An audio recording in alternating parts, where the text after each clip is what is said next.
Donc ça y est, enfin, la conférence salariale tant attendue a eu lieu.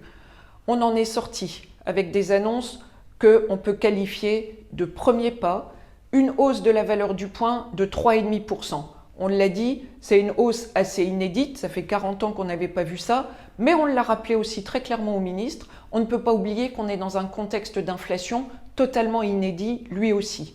On voulait des mesures sur les grilles, notamment de catégorie C et de catégorie B.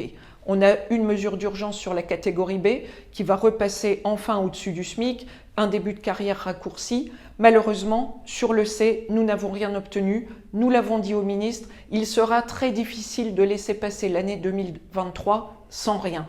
Nous demandions aussi des mesures ciblées, la restauration, les frais de repas, les frais de déplacement. Nous avons obtenu une augmentation de la participation des employeurs au ticket repas de 6% en restauration collective.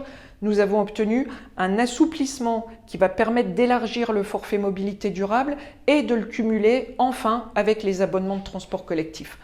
Donc voilà, c'est pas rien, on aurait voulu plus, on aurait voulu mieux, mais c'est un premier pas. Maintenant, nous allons rester mobilisés pour travailler au chantier structurel sur les rémunérations. Parce que l'attractivité de la fonction publique, on ne va pas y apporter de réponse satisfaisante en se contentant d'augmenter la valeur du point. Il faut donner d'autres perspectives et sur les rémunérations et sur les parcours professionnels.